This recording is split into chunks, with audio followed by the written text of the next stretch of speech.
Previously on Tuned. Let's begin our journey through the history of McLaren. From the start, it was a story of success. Boulder Dash! And how exactly would you know? 'Cause I was there. Let's move on to the legendary Ayrton Senna, one of the greatest drivers the world has ever known. Shook his hand, Donington 93. Haven't watched it since. Of course, when you mention Ayrton, you cannot ignore his biggest nemesis. Ladies and gentlemen, our new driver, Ayrton Senna. Ayrton. Elton? Ayrton. Eaton? Really? Ayrton. Ear tongue. Ladies and gentlemen, Mr. Senna. You didn't hit it off from the start, did you, Professor? Look, I never had any trouble working with Ayrton.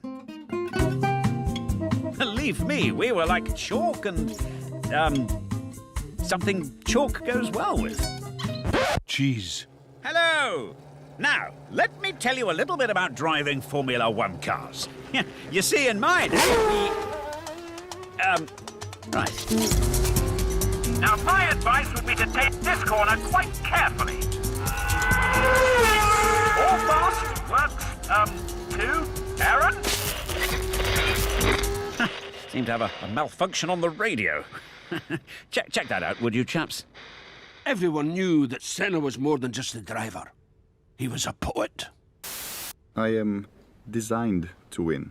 There is no prize for second best. Well, technically there is. It's called Silva. Nothing to sniff at? It's impossible to describe the euphoria of winning a race. But if you had to, it's kind of like finding money in an old coat. Wouldn't you say, When I get behind the wheel, for me, there are no limits. There are no rules. Mr. Senna is referring to metaphorical rules and doesn't condone any breach of FIA regulations. Forget this. You heard the man. No more questions. Sorry. It soon became one of the greatest rivalries of motor racing history. Look, I did my level best to keep things between us light-hearted. Ron, come on. I cannot work with this idiot anymore. I've tried to reach out to him, Ron. It was me that instituted Samba Day, but I'm getting nothing. He's pushed me beyond my limit, which I did not believe was possible. One of us has got to go. It's either him or me. Ayrton Senna's third world title makes it... Number 37, chicken nuggets. Let's move on to the next exhibit, shall we? Wake up, mate.